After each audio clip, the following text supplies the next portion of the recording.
Salut à tous, bienvenue dans cette nouvelle vidéo. Aujourd'hui, on va analyser le Bitcoin, l'Ethereum et 2-3 petites alts qu'on a ici. Pas de montage dans cette vidéo, ma monteuse n'est pas là, donc je pense qu'on s'en fout du montage de toute façon. On est là pour les graphiques. Et puis, on va bien évidemment analyser ce BTC qui est déjà extrêmement intéressant. Donc hier, j'avais dessiné ça un petit peu en mode, ok, on était venu faire une déviation au nord, pourquoi pas venir faire une déviation au sud. Finalement, on n'a même pas eu de déviation au sud. Et ce qu'on a fait en fait, c'est que ici, on a pu finalement matérialiser en fait un COS, continuation de la structure haussière, et ici le plus bas a largement tenu, donc ça a été très bien respecté. Si on zoome un petit peu, on va pouvoir voir que la zone d'OTE de toute cette hausse a été très bien respectée, on a parfaitement rebondi de là-dedans. Et si on zoome encore une fois de plus là-dedans, qu'est-ce qu'on peut voir? On peut voir qu'on avait une petite inversion de structure, ici notre COS et notre boss, après on est redescendu et finalement ça nous a matérialisé le bottom. Donc je trouvais ça assez intéressant à noter que le Bitcoin est vraiment haussier et pour le moment il ne veut même pas venir chercher des plus bas. Alors, j'ai vu qu'il y avait pas mal de gens qui s'amusaient à shorter ici, pourquoi pas?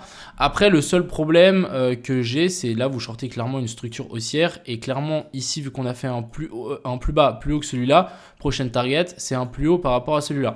Donc, les gens qui shortent ici, ça peut placer, ça peut clairement passer, étant donné qu'on peut faire notre petit scénario ici de triple tap. On a aussi quand même une petite zone de fair value gap, si je dis pas de bêtises, en 5 minutes qui a été laissée ici et pour lequel actuellement on est en train de se faire rejeter. Donc oui, on peut corriger à partir de là, mais ce serait pas fou. Après voilà, si on corrige à partir de là, on peut redescendre jusqu'ici en dessous, venir récupérer ces lots-là et ensuite après on pourra repartir. Ça nous formera à mon avis une super pattern de continuation. En théorie ici on nous fait notre du coup en 1, 2, en 4 et 5. Donc on finit la dernière vague d'Elliott et ici on recorrige du coup en A, B et puis C. On vient chercher un nouveau lot et ensuite ici on continue à push vers le haut. Je rappelle que la target principale pour moi c'est la zone des 48 000 voire 52 000 qui sont situés un petit peu plus haut. C'est la zone des 0,618 de toute cette hausse, donc de toute cette baisse. Et ce qu'on peut aussi voir un petit peu sur le Bitcoin, c'est que quand ça monte, ça monte. Quand ça baisse, ça baisse. Je veux dire par là que c'est des mouvements quand même assez violents à chaque fois. C'est assez impulsif. Et du coup, ici, on est dans la même phase. On est en train de faire une grosse impulsion sans trop faire de pullback. Donc en vrai, je pense qu'on peut directement monter un petit peu plus haut. Il est vrai qu'on a quand même une petite zone ici de résistance. Donc à voir comment ça va se goupiller et comment on arrive à monter un petit peu plus haut. C'est pour ça qu'on peut faire un petit arrêt, une petite latéralisation avant de repartir. Mais voilà, si on casse ici la zone des 0,5 de Fibo, ça sera directement direction la zone des 0,108 vers la zone des 48 000 à 50 000 $ pour un BTC. Ensuite, petit tour quand même sur la dominance du Bitcoin qui ne veut pas s'arrêter. Donc on a les alts vraiment qui sont en train de souffrir de fou. Voilà, on est en train de faire un nouveau plus haut. J'ai tiré un petit Fibo quand même depuis toute cette dernière baisse. On peut voir qu'on a la zone des 0,108 vers la zone des 60%. On est à 54, donc encore 6% de prise de marché par le Bitcoin, ce qui est quand même beaucoup. Et on a aussi ici cette zone de pivot. Vous voyez qu'on a fait support plusieurs fois dessus. Est-ce qu'on va réussir à la passer ou est-ce qu'on va faire résistance? Donc ça va être déjà le premier stop, je pense, vers la zone des 58%. Donc là, en théorie, la dominance du Bitcoin peut continuer à monter. Donc on peut se retrouver avec un Bitcoin qui pump sans les alts, sans l'Ethereum, sans rien du tout qui l'aide à pumper. Donc pour le moment, les alts, ça peut être assez intéressant de l'accumuler. Mais voilà, soyez patient si jamais vous partez du principe qu'on va avoir une mini-alt season. Je pense que ça va arriver, mais peut-être pas tout de suite. Ensuite, on va parler de l'Ethereum. Donc, on va zoomer un petit peu. Ethereum, j'ai dessiné ça tout à l'heure. Je me suis dit qu'on pouvait revenir un petit peu plus bas. Alors, on a un petit, pour moi, canal baissier ici qui s'est matérialisé. Le top ici n'est toujours pas trouvé. Je rappelle quand même qu'on a cette gigantesque trendline qui nous fait barrage. Hein, vraiment, cette trendline ici est hyper importante.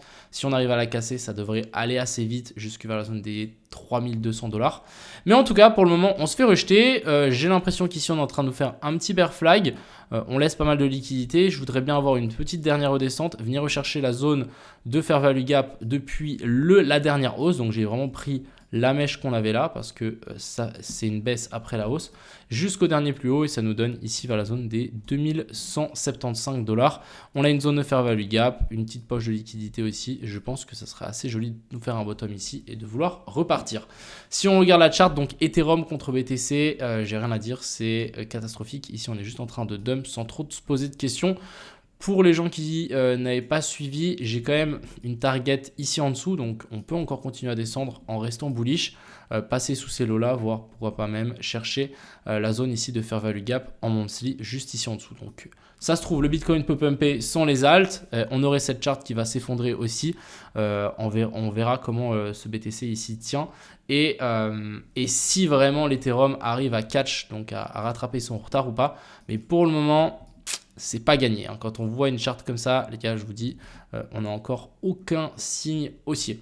Continuons avec notre petits alt. On a Avax. Avax, j'ai pris un petit long pour vous montrer. Alors ouais, je long les alts. Je vous conseille pas forcément de faire la même chose, mais moi je tente quand même des petits trucs. En gros ici, Avax, je trouvais ça assez intéressant. On a potentiellement une baisse qui va arriver, mais je trouvais quand même dommage qu'on laisse ce high intact. Donc je me suis dit, ok, on a un equal high là-haut, pourquoi pas essayer de trouver un petit long pour venir chercher cette zone-là. Et actuellement, on est revenu chercher la petite zone de fair value gap, plus dans la zone OTE, on a eu un joli petit rebond. Du coup, je me suis dit, ok, je tente pour venir chercher ces zones-là et ensuite, on avisera.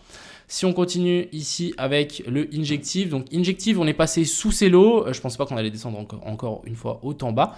Mais voilà, on est dans la zone OTE de toute cette hausse, étant donné qu'on est venu faire un nouveau plus haut par rapport à ça. On corrige tout le dernier mouvement haussier. Je le vois mal descendre bien plus bas. Je le vois mal aussi récupérer cette mèche-là.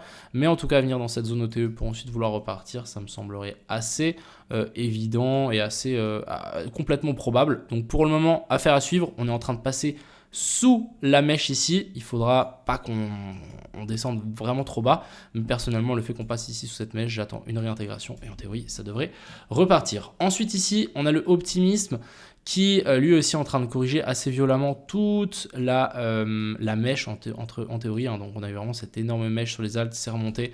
Et ensuite on est en train de saigner tranquillement et doucement.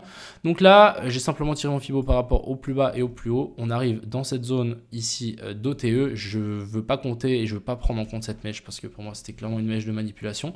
Mais en tout cas, on commence à arriver de nouveau dans cette zone OTE et j'espère avoir un rebond là-dedans pour ensuite continuer vers la hausse.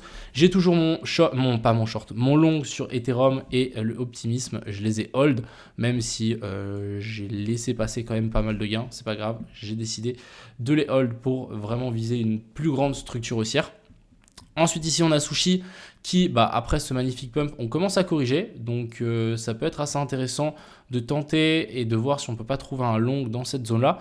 Pour le moment on commence à toucher cette zone OTE, je voudrais bien voir, alors je vais juste enlever ça, mais je voudrais bien voir une petite redescente encore un petit peu plus haut, plus bas pour venir chercher peut-être la zone des 1.3, récupérer la zone des 705 de Fibo, voir si on peut pas faire une petite inversion de structure des familles, et une fois qu'on aura notre inversion de structure, pourquoi pas essayer de long et de bien évidemment le hold un petit peu, parce que si on regarde la pattern, j'ai vraiment l'impression qu'on est en train d'allumer les moteurs de la fusée et vraiment on est en train de commencer à s'accélérer et je pense qu'on n'est pas du tout encore dans cette phase parabolique qui peut arriver assez rapidement.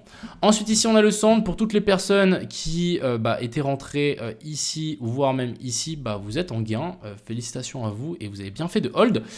De nouveau ici même chose, énorme mèche de liquidation, on réintègre, on nous fait un nouveau plus haut, donc on est vraiment haussier. Simplement maintenant j'attends un potentiel retour ici dans la zone OTE, je ne voulais pas tirer extrait, mais un potentiel retour dans la zone OTE ici vers la zone des 0,43 pour essayer de trouver un long et pour pouvoir re-rentrer dans le Sand. Je rappelle que pour moi cette crypto est super bullish.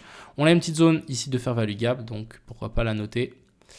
Hop, vers la zone des 0,429. Je vais mettre une petite alerte. Comme ça, je serai alerté au moment où on arrive dans cette zone-là. Et pour moi, c'est dans cette zone-là que ça peut être assez intéressant de mettre une bille sur le Sand.